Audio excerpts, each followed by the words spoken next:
Ты слышишь? Это зов древних земель. Латинская Америка шепчет сквозь тишину джунглей, шум океана и дыхание вулканов. Мы пройдем туда, где нет толп и банальных маршрутов. Там тебя ждут не просто фото, тебя ждет настоящее пробуждение чувств. Получи уникальный маршрут, личное сопровождение, комфорт как дома и полную безопасность даже в самых диких местах. Хочешь почувствовать силу мира, где правит природа и дух свободы?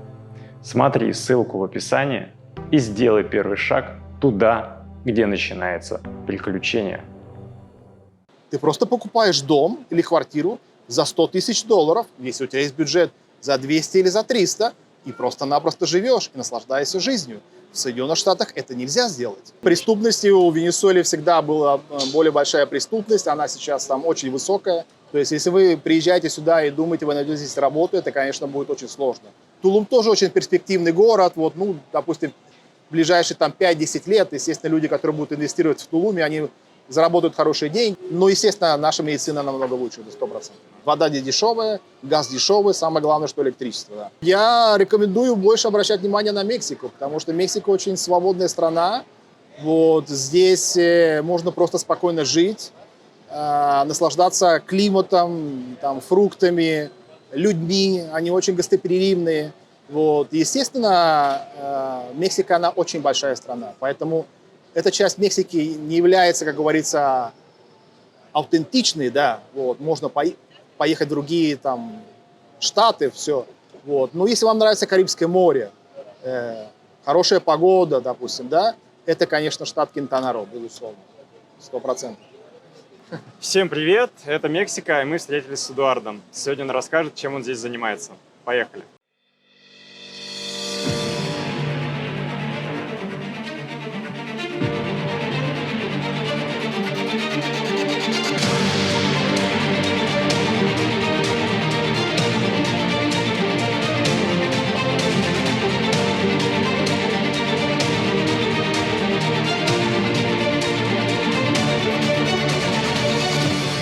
Первый вопрос.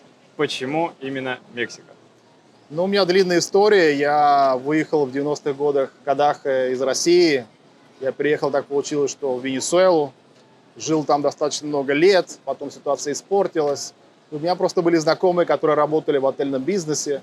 Вот. И мне предложили просто приезжай, посмотри. Мексика – это очень красивая страна. Мы приехали как туристы с своей двоюродной сестрой. Нам понравилось, я удивился.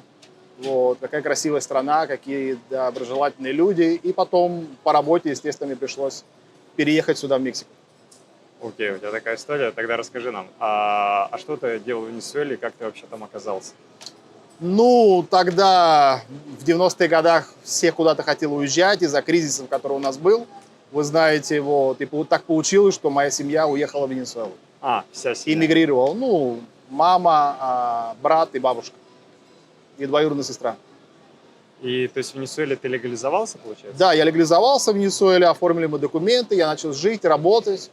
Вот, и просто привык, мне понравилось Карибское море, лето, вечное лето, естественно.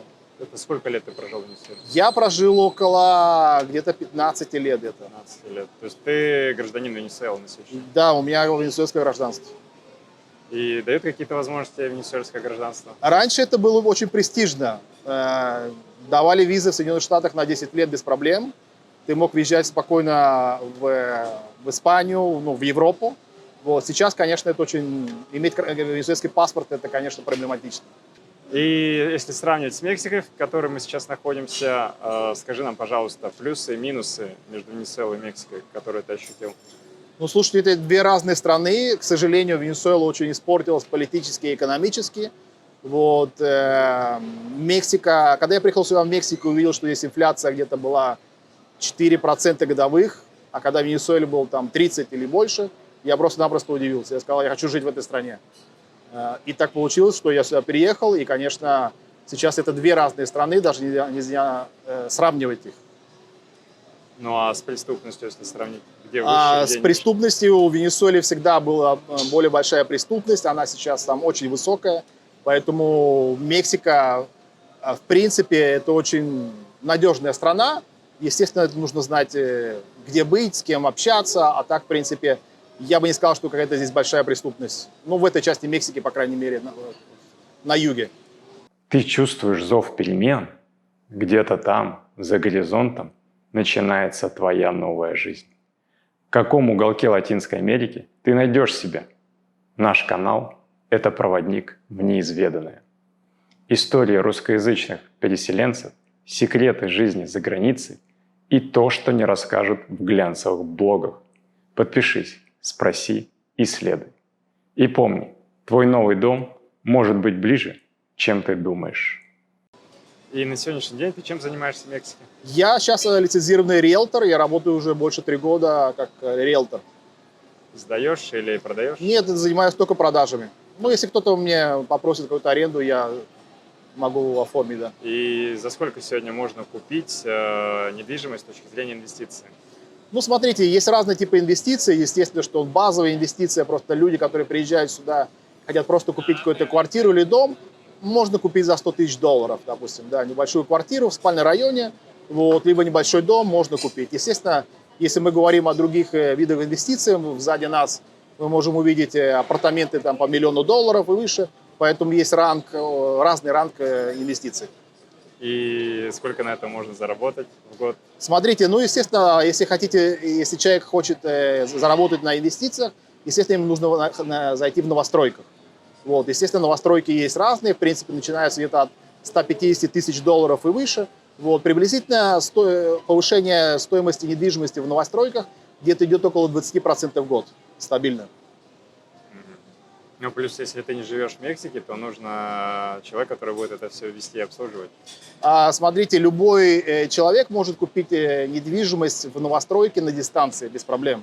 Когда новостройка уже готова, когда вам нужно подписывать документы, вам нужно приехать сюда, в Мексику, либо дать какую-то доверенность на покупку, и даже не нужно присутствие физического человека, потому что можно это доверить какой-то административной компании, либо человеку, который будет это администрировать без всяких проблем. А где ты рекомендуешь на сегодняшний день, с точки зрения своей профессии, вообще вкладывать в недвижимость вот в этом штате? Ну, вы знаете, все равно, несмотря на то, что очень знаменитые места, как Тулум, допустим, и Плая-Кармен, да, Канкун является на первом месте, естественно, по поводу инвестиций, по выгоде инвестиций. Почему? Потому что в основном весь поток туристов приезжает сюда. Поэтому больше спроса на аренду, на краткосрочную, на долгосрочную. И поэтому цены всегда больше повышаются здесь, быстрее и больше. Поэтому если люди хотят заработать, естественно, это 100% Канкун.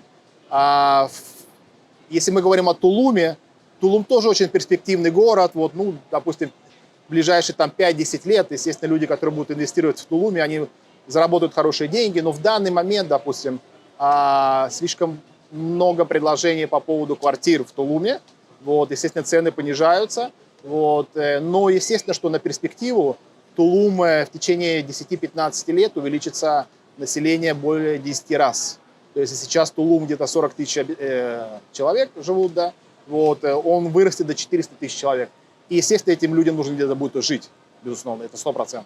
То есть Тулум это надо рассматривать на долгосрок? На более долгую перспективу, на более краткосрочную перспективу Тулум хорошо рассматривать по поводу покупки участков земли. Что-что, а вот землю нужно покупать прямо сегодня и сейчас, потому что они растут где-то от 30 до 50% в год. Спокойно, потому что, естественно, количество земель ограничено. Естественно, что цены на дома достаточно высокие, потому что в дом в Тулуме минимум тебе нужно заплатить 300-350 тысяч долларов. И, естественно, что есть спрос, да, на стройку этих домов. Но, естественно, самое главное в покупке дома – это земля. Поэтому она растет намного выше, чем любая недвижимость. А Плая-де-Кармен? Плая-дель-Кармен является стабильный рост, что хорошо, что там есть стабильный рост, как говорится, стабильный спрос туризма, потому что туризм приезжает туда. Отличительная особенность Плая-Кармен, что там можно практически пешком дойти до моря, что нельзя сделать в Канкуне, допустим, да. Вот, спрос идет, недвижимость тоже поднимается, вот, но, несмотря на это, тарифы на Плая-Кармен меньше, чем в Канкуне. Они намного больше, естественно, рентабельность всегда будет больше в Канкуне. А на обслуживание вообще вот этих апартаментов, недвижимости, которую ты покупаешь, сколько это вообще будет обслуживание стоить? Ну, там, коммунальные услуги имеется в виду. Смотрите, ну, в зависимости, конечно, от уровня недвижимости, да, если мы просто покупаем какую-то в спальном районе квартиру, вот, и тоже зависит, сколько вы тратите света. Ну, электричество дорогое, мне сказали. Электричество здесь дорогое. Естественно, что если у вас будут работать 24 часа кондиционеры, вы можете заплатить и $300, и $500. Это 100%. Но если просто-напросто вы используете, спите просто-напросто, ну, вы можете заплатить там максимум, я не знаю, там $100, $200, $300 за 2 месяца можете заплатить. Вода не дешевая, газ дешевый, самое главное, что электричество. Да. Ладно, с недвижимостью мы разобрались. А как здесь с медициной? Здесь, да, есть государственная медицина, вот, многие ее имеют, но я не рекомендую обращаться в государственную медицину, безусловно. Почему? Ну, потому что она является государственной. Это не как в нашей стране, что государственная медицина самая лучшая медицина, естественно. Здесь не так. Я просто рекомендую люди, которые здесь живут, иметь частную страховку. Это 100%, это нужно иметь, потому что в крайнем случае вы можете приехать в госпиталь, может вас обслужат, может нет, но это как это русская рулетка, как говорится, да, естественно, что никогда не знаешь, как повезет, поэтому, естественно, что нужно покупать, иметь частную медицину, страховку, это 100%. Ну, вообще вот государственная медицина Мексики, она примет иностранного туриста для оказания помощи или нет? Как резидента, да, если вы живете, если есть документы, вас могут принять, да. А если вот человек Если гулял, турист, гулял, нет, да? турист нет, Нет. да. Ну, они могут принять, вам нужно просто заплатить хорошие деньги. Если сравнивать, опять-таки, вот частную медицину даже с частной медициной России, где лучше, где хуже? Вы знаете, медицина Мексики на высоком уровне.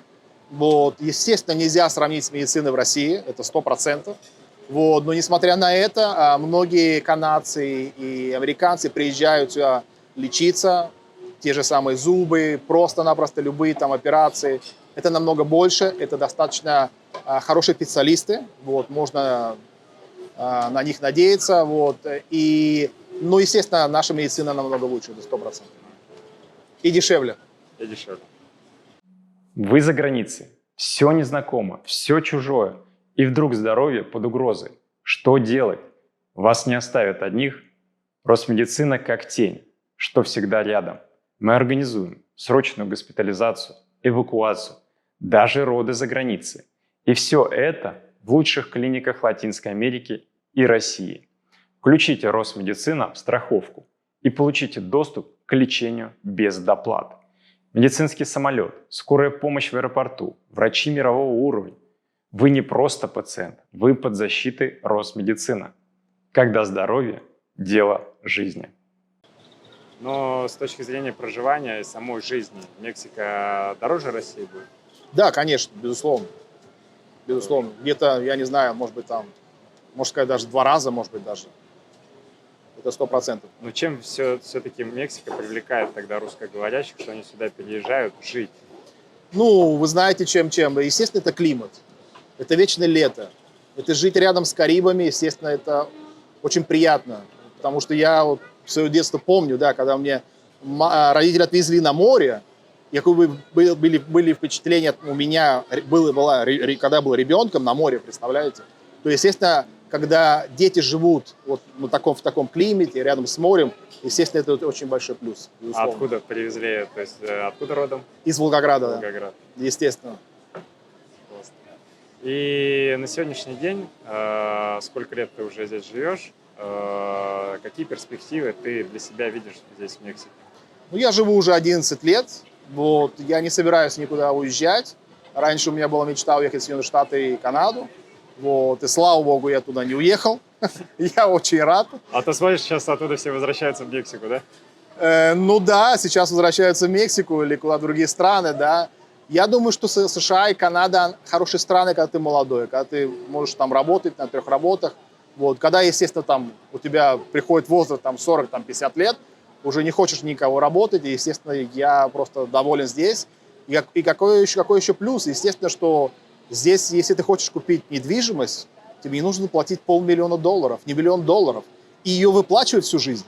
Ты просто покупаешь дом или квартиру за $100 000, если у тебя есть бюджет за 200 или за 300, и просто-напросто живешь и наслаждаешься жизнью. В Соединенных Штатах это нельзя сделать. Потому что если вы купите там дом, даже если купите недвижимость, если даже купите, у вас нужно будет платить за здоровье, за обучение. И, естественно, это такие затраты, которые люди тратят всю жизнь, чтобы расплатиться от этого. Естественно, это уровень, я все понимаю. Мне тоже хотелось бы жить в Майами, там, во Флориде. Мне приятно, я ездил в Соединенных Штатах, мне нравится ездить в Соединенных Штатах. Вот, но одно дело ехать как турист, а другое дело жить. Поэтому я предпочитаю в 100 раз Мексику. И никому не советую ехать в Соединенные Штаты и Канаду, ну, если действительно вы молодые. Ну, пожалуйста, да, там можно заработать деньги, допустим, и смотреть, что делать. А Мексика дает вообще вот банки, точнее, кредиты для покупки недвижимости? Да, дают, но, естественно, здесь нужно сделать кредитную историю. Безусловно, без кредитной истории вам не дадут кредит. Вот, есть еще один там вариант. Вот, вам могут дать кредит, ипотеку в других компаниях, но, естественно, вам нужно иметь залог, в смысле заработок в Соединенных Штатах, в Канаде, либо в какой-то другой стране. Ну, Россиянам не дают. сейчас, к сожалению, нет. Из-за санкций, да. И процентная сетка какая вот по кредиту? Кредитная ипотека? Ну, приблизительно где-то от 10 до 12% в год.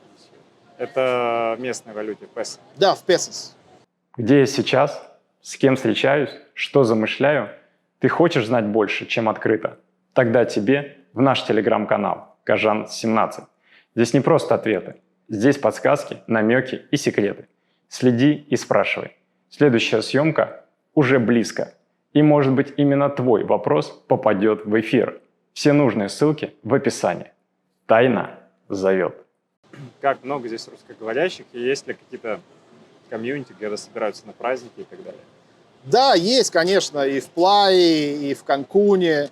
Вот, в основном собираются на праздники, ну, как Пасха такая, знаете, вот, организуют, у нас есть сообщество, организуют просто еду какую-то, просто какие-то фестивали, какие-то там квизы делают. Вот. Ну, не часто это бывает, но встречаемся, да. В основном, конечно, встречаются люди, у которых семьи, дети, безусловно, да. А есть здесь Русская Православная Церковь? Приход есть, но физически ее нету. Да, Где собираются тогда? Ну, просто мы обращаемся к католикам, вот, и служим в храмах, в католических храмах. У нас есть хорошие отношения к католикам. Вот, когда приезжает батюшка с Нью-Йорка, вот, иногда это бывает, там, ну, раза два в году, вот, мы проводим службу. Да, естественно, Русская Православная Церковь в Нью-Йорке. Да. То есть Русская Православная Церковь США, она в общий патриархат с Мексикой входит или как получается? Почему он приезжает из... Нет, просто у нас хорошие отношения с католиками. Они нас хорошо принимают. Мы тоже христиане, поэтому таких проблем здесь нету. Твои рекомендации вообще людям, которые думают о переезде в Мексику, как нужно подготовиться? Ну, я думаю, что это очень дружелюбная страна. Я рекомендую сюда приезжать. Единственный нюанс, конечно, это заработок. То есть, если вы приезжаете сюда и думаете, вы найдете здесь работу, это, конечно, будет очень сложно. Не получится. Да, в основном люди, которые работают, они работают на удаленке. Вот. И естественно, что даже если вы учите язык, здесь есть мексиканцы, которые тоже могут работать, и они будут зарабатывать намного меньше, чем вы, ну, как вы можете зарабатывать. Поэтому, естественно, что в этом случае можно сюда приезжать, но нужно иметь какой-то заработок, да, чтобы здесь жить. Ну, нету тут каких-то крупных иностранных компаний, которые позволяют, ну, нормально Ну, если вы зарабатывать? хороший специалист, да, если вы востребованы, вам могут заказать, да, можете оформить визу, безусловно. Но это нужно искать, безусловно, да. В основном все работают на удаленке. Вот даже те же компании американские, они нанимают наших людей, вот, и они просто здесь живут, и все, и зарабатывают в долларах вот, оттуда, да. А гражданство Мексики как сложно получить? Ну, гражданство Мексики сначала вам нужно, конечно, оформить визу либо рабочую, в основном, да, нужно прожить где-то 4 года, вот, называется темпораль, потом вы получаете резиденцию, вот, уже на постоянной основе, и уже через год, когда вам 5 лет, вы можете попросить уже на гражданство. Вам нужно пройти экзамен испанского языка, вот, и когда вы пройдете весь экзамен, естественно, что вы можете уже подавать на гражданство, и это нормально. Многие просто проходят экзамены без проблем. То есть проживать в Мексике обязательно? Да, обязательно. Нужно минимум 5 лет проживать, да. Если человек не проживает, соответственно, он Вы можете выезжать, но просто когда вы будете подавать на гражданство, в течение последних 2 лет вам нельзя будет выезжать, если я не ошибаюсь, либо 6 месяцев, либо 3, быть за границей. Вам нужно быть в Мексике. 3 месяца, по-моему, максимум можно быть за границей. Вот они просто смотрят на эти даты. То есть на сегодняшний день ты имеешь гражданство в Мексике? Да, я как раз получил, наконец-то. Окей, то есть у тебя 3 гражданства. Сейчас у меня 3 гражданства. То есть ни одна из этих стран не запрещает иметь другое гражданство. Смотрите, здесь, в Мексике, вот, вы можете иметь 2 гражданства. Вот, но когда вы получаете мексиканское гражданство, вы должны представлять как мексиканец. Okay? Но у вас может быть и 2 или 3 гражданства без всяких проблем. Просто когда вы покидаете страну, вы просто используете другой паспорт и все. Окей, но когда покидаешь страну, ты должен показывать мексиканский. Да, вы выезжаете как мексиканец. Да. Да, но когда также ты посещаешь Россию, ты должен показывать российский. Конечно, да. Я так и делаю. К сожалению, вот так вот и нужно делать. То есть ты там показываешь российский, тут показываешь Да, вот так и делаю, да. Вот такая путаница. Склеивать еще потом, показывать, чтобы визу куда-нибудь получить. Ты слышишь это? Это зов. Зов неизведанного континента, где улицы шепчут истории, а люди делятся тайнами своей жизни. Ты еще не задал свой вопрос? Оставь его в комментариях, и, может быть, именно ты станешь героем следующего выпуска. Подпишись, подключайся к голосу Латинской Америки.